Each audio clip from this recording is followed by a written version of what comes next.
ഓസ്ട്രേലിയക്കെതിരായ 4ാം cricket ടെസ്റ്റിൽ തോൽവിയേറ്റു വാങ്ങിയതോടുകൂടി ലോക test championship ഫൈനലിൽ നിന്നും ടീം ഇന്ത്യ ഏറെക്കുറെ പുറത്തായിട്ടുണ്ട്.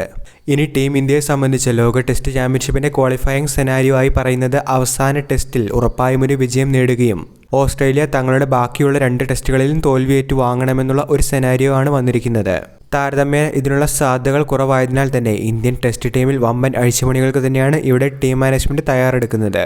ഇതുമായി ബന്ധപ്പെട്ട് ഇന്ന് പുറത്തു വന്നിരിക്കുന്ന ഏറ്റവും പുതിയ റിപ്പോർട്ടാണ് നിങ്ങളോട് പങ്കുവയ്ക്കുന്നത്. വീഡിയോയിലേക്ക് കടക്കും മുൻപ് ഇതുപോലുള്ള ക്രിക്കറ്റ് അപ്ഡേറ്റുകൾക്കായി ചാനൽ ഇപ്പോൾ തന്നെ മറക്കാതെ സബ്സ്ക്രൈബ് ചെയ്തു വെച്ചേക്കുക. ലോക ടെസ്റ്റ് ചാമ്പ്യൻഷിപ്പിനെ സംബന്ധിച്ച് അതിനിർണായകമായ മത്സരത്തിലാണ് ടീം ഇന്ത്യ തോൽവിയേറ്റു വാങ്ങിയത്. ഒരിക്കൽ കൂടി ടീമിന്റെ ടോപ്പ് ഓർഡർ ബാറ്റിംഗ് നിര തകർന്നടിയുന്ന ഒരു കാഴ്ച തന്നെയാണ് കഴിഞ്ഞ മത്സരത്തിലും കണ്ടത്. SSC ജയ്സ്വാൾ ഒഴികെ രോഹിത് ശർമ്മയും KL രാഹുലും വിരാട് കോഹ്ലിയും ടോപ്പ് ഓർഡറിൽ നിരാശപ്പെടുത്തുകയായിരുന്നു. ലഭിക്കുന്ന റിപ്പോർട്ടുകൾ പ്രകാരം ടീം ഇന്ത്യ സമഗ്രമായൊരു പൊളിച്ചെഴുത്തിന് തന്നെയാണ് തയ്യാറാകുന്നത്. നിലവിൽ ഇന്ത്യയുടെ നായകനായതുകൊണ്ട് മാത്രമാണ് രോഹിത് ടീമിൽ തുടരുന്നത് എന്നുള്ള ഒരു കമന്റ് മുൻ ഇന്ത്യൻ താരമായ ഇർഫാൻ പത്താൻ പങ്കുവച്ചിരുന്നു. ഓസ്ട്രേലിയക്കെതിരായ മെൽബൺ ടെസ്റ്റിന്റെ 2 ഇന്നിംഗ്സുകളിലും നിരാശപ്പെടുത്തിയതോടുകൂടി ക്യാപ്റ്റൻ രോഹിത് ശർമ്മയും വിരാട് കോഹ്ലിയും ടെസ്റ്റിൽ നിന്ന് വിരമിക്കണമെന്നുള്ള ആവശ്യങ്ങളും ഇതിനോടകം തന്നെ ശക്തമാണ്. പരമ്പരയിലുടനീളം സ്ലിപ്പിന് ക്യാച്ച് നൽകി തന്നെയാണ് വിരാട് കോഹ്ലി മടങ്ങുന്നത്. അദ്ദേഹത്തിന് ഈ പന്തുകൾ നേരിടാനായി സാധിക്കാത്തത് തീർത്തും നിരാശ നൽകുന്ന കാര്യമാണ്. മറുഭാഗത്ത് രോഹിത് ശർമ്മയ്ക്കും കഴിഞ്ഞ കുറേ ഇന്നിംഗ്സുകളായി ഫോമിലേക്ക് ഉയരാൻ സാധിക്കുന്നില്ല. ലോക ടെസ്റ്റ് ചാമ്പ്യൻഷിപ്പ് ഇന്ത്യക്ക് നേടിയെടുക്കാത്ത സാഹചര്യത്തിൽ ഇനി ഈ താരങ്ങളെ സംബന്ധിച്ച് ഏറ്റവും നിർണായകമാവുക ചാമ്പ്യൻസ് ട്രോഫി തന്നെയായിരിക്കും. ഒരുപക്ഷെ ചാമ്പ്യൻസ് ട്രോഫിക്ക് ശേഷം രോഹിത്തും കോഹ്ലിയും ക്രിക്കറ്റിൽ നിന്ന് തങ്ങളുടെ വിരമിക്കൽ പ്രഖ്യാപിച്ചേക്കാം.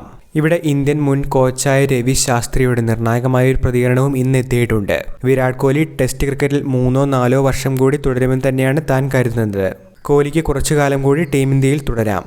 പക്ഷേ രോഹിത്തിന്റെ കാര്യത്തിൽ ഈ പരമ്പരയ്ക്കൊടുവിൽ തീരുമാനമുണ്ടാകും.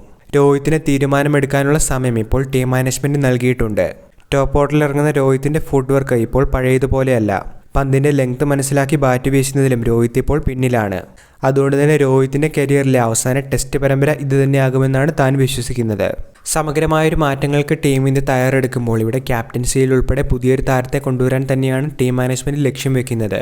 രോഹിത്തിനെ ഒഴിവാക്കി പകരം ജസ്പ്രീത് ബുംറയ്ക്ക് ടീം ഇന്ത്യയുടെ നായകസ്ഥാനം നൽകാനാണ് ഇവിടെ ടീം മാനേജ്മെന്റിന്റെ തീരുമാനം. അതേപോലെ ഫോം ഔട്ടായ താരങ്ങളെ പടിപടിയായി ടീമിൽ നിന്ന് മാറ്റാനുള്ള ഒരു നീക്കവും ടീമിന്റെ ഭാഗത്തു നിന്നും ഇനിയുണ്ടാകും.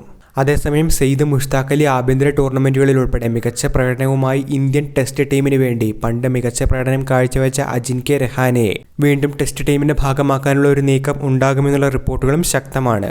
മധ്യനിരയിൽ തീർച്ചയായിട്ടും ചേതേശ്വർ പൂജാരയുടെയും രഹാനെയുടെയും ഒരു അഭാവം ഓസ്ട്രേലിയക്കെതിരായ ബോർഡർ ഗവാസ്കർ ട്രോഫിയിലെ ഈ വർഷം മുഴുവനായി തന്നെ കണ്ടിരുന്നു. കൃത്യമായി ചേർത്ത് നിൽക്കുന്ന ഒരാളെ മധ്യനിരയിൽ ടീം ഇന്ത്യക്ക് ആവശ്യമാണ്. രഹാനെയും പൂജാരയും ഇന്ത്യക്ക് വേണ്ടി ഈ റോളുകൾ ഭംഗിയായി നിർവഹിച്ചിരുന്നതാണ്. പൂജാരയെ സംബന്ധിച്ച് ഇനിയൊരു തിരിച്ചറിവ് അസാധ്യമാണെന്ന് തന്നെ പറയാം. പക്ഷേ രഹാനെ സമീപകാലത്തുള്ള ആഭ്യന്തര ടൂർണമെന്റുകളിൽ ഉൾപ്പെടെ മികച്ച ഒരുപടി പ്രകടനങ്ങളുമായി രംഗത്തുണ്ട്. അതേപോലെ കഴിവുള്ള താരങ്ങളെ എല്ലാ ഫോർമാറ്റുകളിലേക്കും കളിപ്പിക്കുക എന്നുള്ളൊരു നീക്കവും ഇവിടെ ടീം മാനേജ്മെന്റ് നോക്കുന്നുണ്ട്. T20 ഏകദിന ഫോർമാറ്റുകളിലും മികച്ച പ്രകടനം കാഴ്ചവെക്കുന്ന താരങ്ങളെ ടെസ്റ്റിലേക്ക് കൂടി ടീം ഇന്ത്യ ഇനി പരിഗണിച്ചേക്കും. സൂര്യകുമാർ യാദവ്, സഞ്ജു സാംസൺ, ഇഷൻ കിഷൻ, ഋതുരാജ് ഗെയ്ക്വാദ്, ശ്രേയസ് അയ്യർ എന്നിങ്ങനെ ടെസ്റ്റ് ടീമിലേക്ക് കടന്നുകൂടാൻ എല്ലാ താരങ്ങളും മികച്ച പ്രകടനങ്ങളുമായി രംഗത്തുണ്ട്. ടീമിന്റെ അഴിച്ചുപണിയുമായി ബന്ധപ്പെട്ട് കൂടുതൽ റിപ്പോർട്ടുകൾ വന്നുകൊണ്ടിരിക്കുകയാണ്. അപ്പോൾ ഏറ്റവും പുതിയ ക്രിക്കറ്റ് അപ്ഡേറ്റുകൾക്കായി ചാനൽ ഇപ്പോൾ തന്നെ മറക്കാതെ സബ്സ്ക്രൈബ് ചെയ്തു വെച്ചേക്കുക.